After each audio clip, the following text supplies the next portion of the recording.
Beyond limits. Expanding minds. Opening hearts. Connecting into oneness. Lee Wallach from Agape in Dallas, Agape Center for Spiritual Living in Dallas, Texas, and I'm Larry DeRusha from the Center for Spiritual Living in St. Louis, talking about the law of attraction, which is now popular, even more popular recently, and was really made famous by the movie The Secret. But in truth, the law of attraction was written about for thousands of years, and Ernest Holmes was the first one that introduced me to it back in the 1970s. And so I want to start with a reading. He wrote this in around 1931 or 32. It's a chapter called Things into Thoughts, or Part 1 on Demonstrating Material Affairs. He starts off by saying, in spiritual mind practice, we theoretically resolve things into thoughts, and thoughts into states of consciousness. When we mentally arrive at the correct consciousness through a definite conclusion in our mind, we shall make a demonstration. What else needs to be said? I mean, it's just that clear. It's very clear. Almost. What's really interesting, Larry, as you know, I just came back from the hospital where I just had a bunch of tests because I'm having a surgery because my hip replacement, one leg is shorter than the other. Mm-hmm. When I was doing my treatment for my first hip surgery, I left out the part about my legs being the same length. I treated for a great hip replacement surgery, that it would be easy and effortless, yada, yada. But you know what? You've got to be really pretty precise with the law because it's going to give you what you say. He does say that you can, so if you're treating for a house or doing your spiritual mind treatment for a house, which is the affirmative kind of prayer as we talk about it, he talks about, yes, you can talk about the specifics of the house, but it needs to be, the house is comfortable, it's beautiful, it's loving, the attributes, and that it contains within this house the soul, which is beautiful and dynamic and so on. He says the attributes are key because it's the power. So in my way of thinking, the law of attraction is really the basis of, the basic of it is a vibration. Yeah. Now the vibration has a frequency and has an amplitude. So the frequency is very specific, and the amplitude without the feeling or the sensation of what it is that's going to take place being there with it, it doesn't have the amplitude. So it's not going to create exactly what you want, but the more feeling you have that it's real and you feel it, the bigger the amplification of it. And he talks about it very, very much from the sense of once you get to that place, you're actually in God consciousness, and that's the place where it's creating. Yeah, and the feeling is everything. And that's a hard thing to get people to do because they want to have the thing before they can have the feeling. And it's just the opposite. You've got to have the feeling before you can have the thing.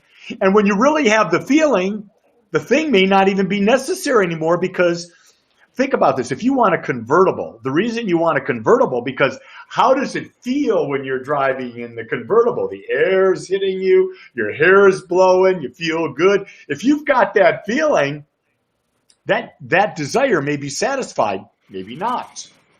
Yeah, I think it really also comes down to we've been lied to for a long time in the sense that you really have to know it's done before it shows up. Yeah. We think it has to show up before we really know it's true.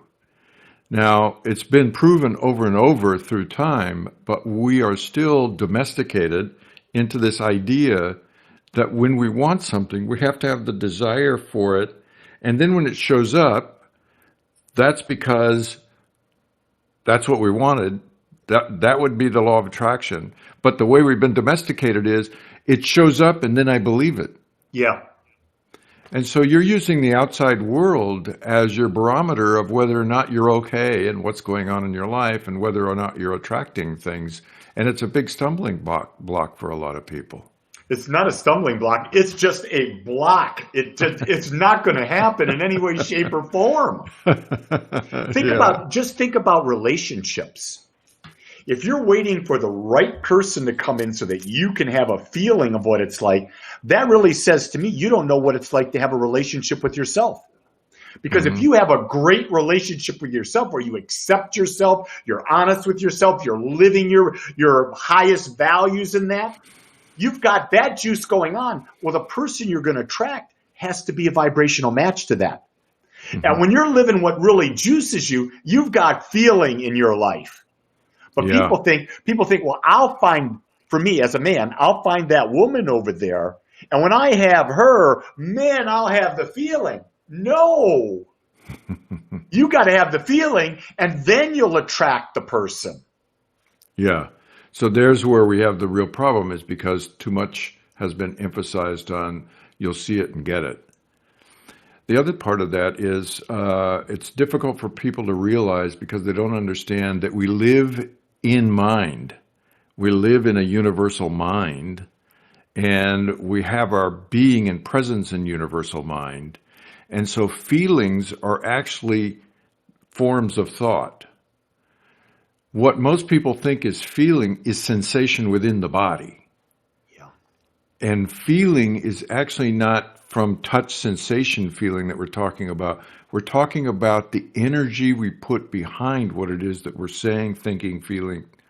That's the key piece that most people misunderstand. Now, there are different tools that are used for this. And I was thinking back on Mary Jean and I, my wife and I guess this is about 30 years ago.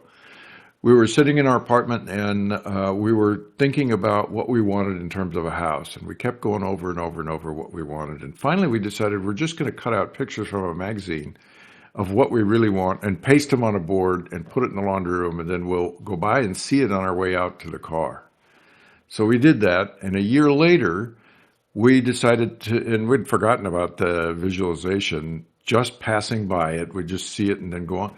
So we moved. We moved into a house and we bought furniture and everything else. And we realized when we were unpacking, we pulled the board out and we go, holy cow, that's exactly what we had on the board.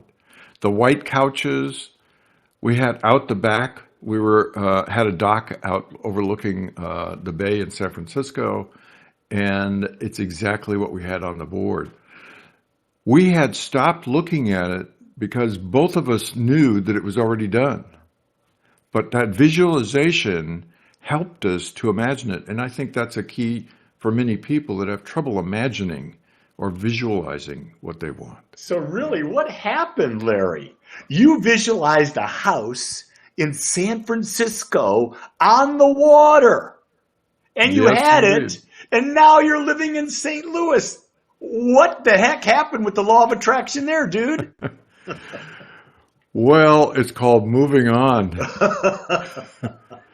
What I did is I was working for a large computer company and I decided I wanted to change jobs and I wanted something a little more creative. So I began visualizing that. And my wife was visualizing a grandchild. And 6 months, 8 months, 10 months, I don't remember what it was, I got hired for a job in Seattle. And when we were in Seattle, our daughter had a grandchild, had a child, and so we had a grandchild. Both of them came at the same time. And so that's why we moved then. And it's happened every single time. I had another demonstration I was talking about to some friends the other day. We had, I was looking for another job, and I had started a company in Seattle, and it didn't work out. And so I said, well, what am I going to do? I don't know. So I sat down and I thought, okay, here's what I'm going to do. I'm going to imagine the perfect job. Well, my wife is in St. Louis with her mother, and so I would fly from Seattle to St. Louis. And then I decided it was getting expensive, so I would just settle in St. Louis with her, so I did. And then I started imagining what the job was I wanted. So I imagined a place, and I imagined I was sitting in an office, and there was a big desk, and I was looking out over this beautiful meadow, and I was actually in the room writing on the board, but it was metaphysical statements instead of Symantec type code. And so anyway, we decided to go to Hawaii and take her mother with us. We went to Hawaii, and I was sitting every day for 30 minutes imagining the job. I got to Hawaii, and at one point, I said to my wife, I can't imagine it. I don't know what happened. I can't even see it in my mind. And she says, well, that's because it's done. And I said, oh, okay. Well, it was ironically, we decided to go to Seattle and visit some friends. We get to Seattle, and we got off the plane and we drove to our daughter's house. And she said, let's all go to dinner. And something told me not to. So I stayed behind. I said, I just want to rest. Not 10 minutes after, I got a phone call there. And I thought, well, they must have gotten a flat tire or something, a landline back then. And I answered the phone. And I said, are you guys all right? And this guy on the other side said, I'm fine. I'm looking for Larry. And I went, oh, that's me. And he says, oh, good. I have a job for you. I said, what do you mean you have a job for me? He said, I have a job and you have the qualifications that I've really been looking for. I said, how did you find me? He said, well, you had filled out an application 5 years ago, and the emergency number on the application for the job was the number I just called. And I said, holy cow. I said, so what's the job? He says, well, it's with a company in Portland, Oregon. Would you be willing to move in the next week? I said, okay. And it was with Nike, and it was doing special IT work. So there's a demonstration of a different type, which is I started visualizing what I wanted and then began to meditate on it, to move into consciousness with it. And then I had the final key to it when my wife said, okay, it must be done. If you can't see it, feel it, taste it, touch it, or anything else, it's out in the physical world. Go find it. You know, Larry, and look at how there was 5 years of time that happened there. Mm-hmm. And what was really fascinating is I was doing some deep counseling this week. And this individual that I was counseling was telling me about how her mother couldn't take care of her because of her mental state and what she could do. So she was placed in a children's home here in the Dallas area. Wow. And she was talking about it, and she said the name. And I went, oh my God. Now this is 2020. This is this week. Back in 1991, 2, and 3, I was working for an insurance company. I was a manager. In the first year, I got my small department of 7 people, and we sponsored 7 children at this home for children. The next year, I increased it to 25, then 50. The final year, we had 150 children we sponsored. Wow. This woman said, Lee, you don't understand. The gifts you gave to that place changed those kids' lives. And she said, I was one of those kids in those years. Wow. Yeah. And Larry, it just, I mean, tears just came down. I knew I was doing good. I knew my heart was in it, but I never saw the result. And here it was 30 years later. Exactly. Wow. And I think the other thing that's very difficult for people to understand, and that is time doesn't play a role in any of this. We may think it does because of where we're at, but actually, since we talked that everything is consciousness and everything is all one, then we're not the doers in the game. Yeah. There must be something else, because it's got to put all those trillions of little things together, all the way down to the atoms and the particles and the subatomic particles, before all that comes to what you experienced or what I experienced. Yeah. So we're not able to play the game of time. You know, it took me a year, it took you 5 years, or me 5 years, it took you 30 years. And I know my wife has demonstrated within minutes. Yeah. So time doesn't play a part in it. So, what are the other tools that can be used to help people really establish the understanding and use it for creating? I tell people become the person who would be living the experience that you want. Because Hmm. when you become the person, you actually change your belief. Your thoughts, Hmm. your words, your actions, and your feelings align toward a specific result, held persistently and consistently, first consciously, and then you take it into the unconscious. Demonstration must happen because you have built the belief. In the last episode, I think you mentioned the same thing, and we mentioned the imagination, and I had mentioned also that take it to bed with you. Yeah. Basically, when you go to sleep, you go into the unconscious, and when you've established as you're drifting off to sleep, it goes into that state in the unconscious, and there's no conscious mind doubting it. So it's a great place to do that. Yeah, go ahead. And the thing that I've got too is that I share with people, they don't know how to get the feeling.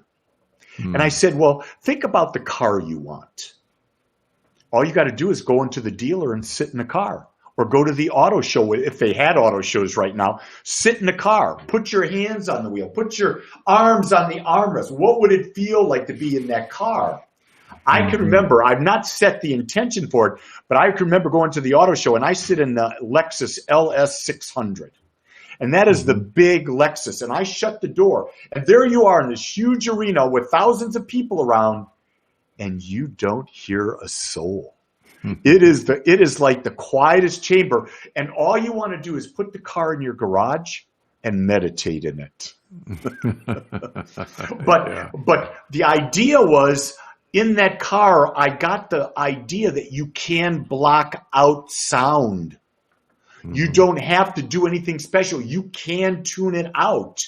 And I think for people, what we're saying to you is find a way for whatever it is you want and get that feeling. It may be taking a Yeah. car for a test drive. It may be imagining beyond the perfect date. If you've been married like me for going on 48 years, tell your wife, let's do something spontaneous like we were kids again. Right. And that's Yeah. hard for people to do. It is. The other thing that you can do is, say you can't get out to the car dealer and or have the experience of something else.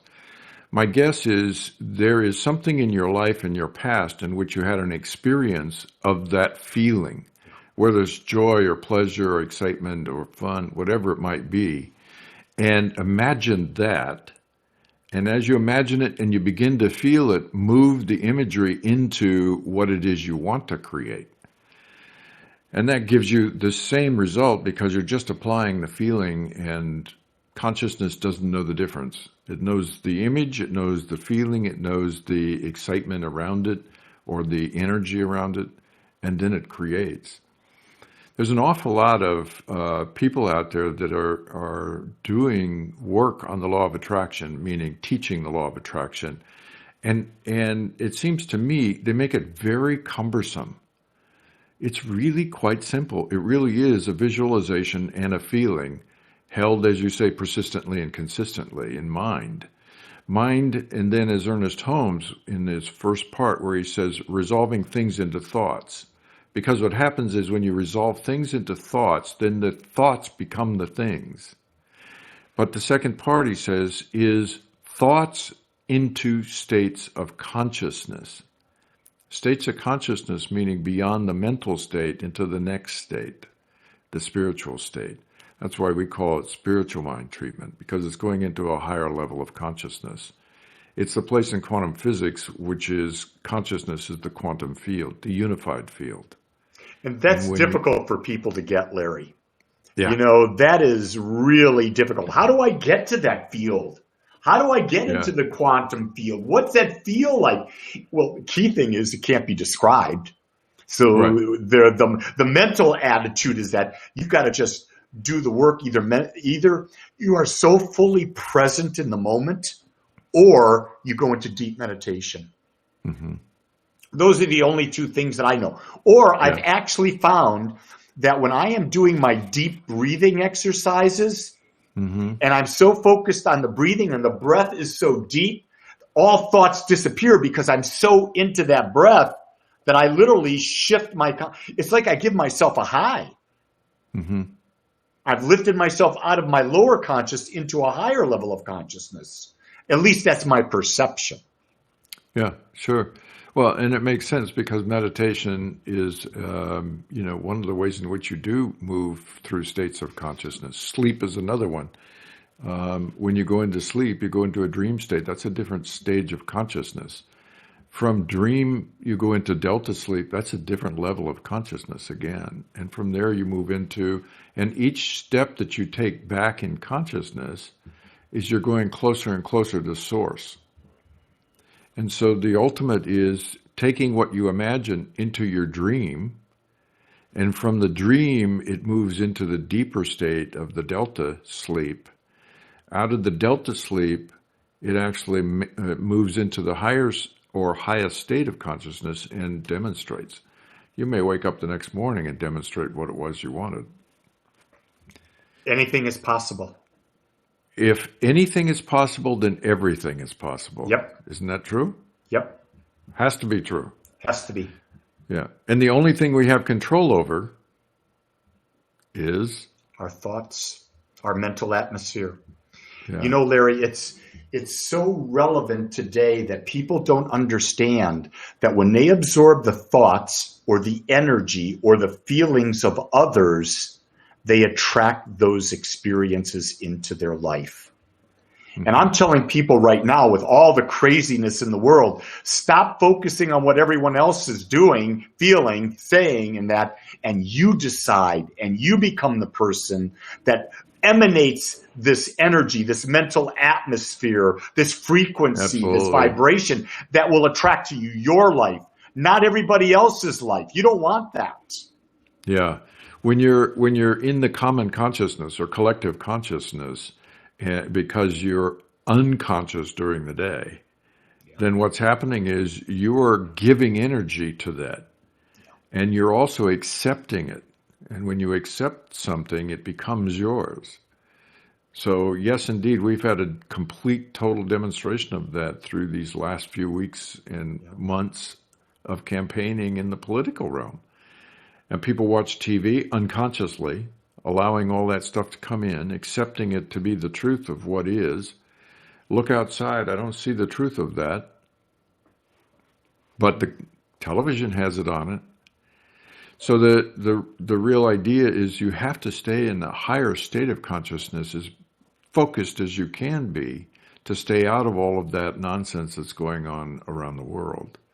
Because it is changing things, and it's changing things for the better. It never looks that way. Never. You just don't know what it's going to do. But here's the thing. Consciousness is always about expansion. And if you can understand that that's what consciousness is doing, is expanding, you've got to look at, well, things are being revealed so that we can expand and grow from what we see. And I said that on Sunday. We had our first in-person service in 8 months. And I said to the community that Agape, my community, is a safe place. We don't talk politics. We don't get into condition. We talk about truth. We talk about the idea that we're all one, and it must be safe.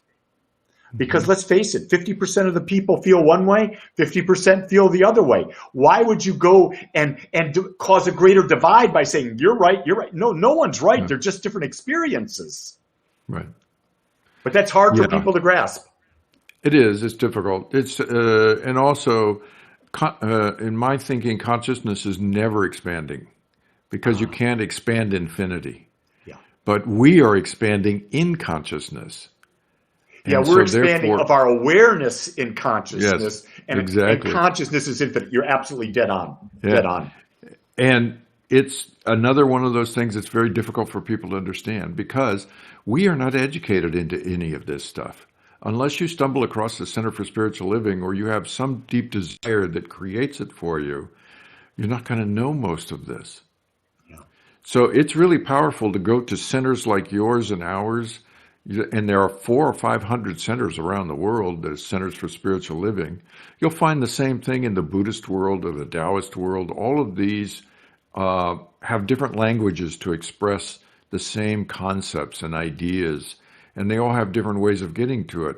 So you might have a teacher who is a Hindu, and he teaches meditation in a particular form, or a Taoist in another form. Or there's a tradition in India which is meditation, you go directly instead of going through all of the steps. And so there are so many different methods and traditions, just as we're talking about the law of attraction.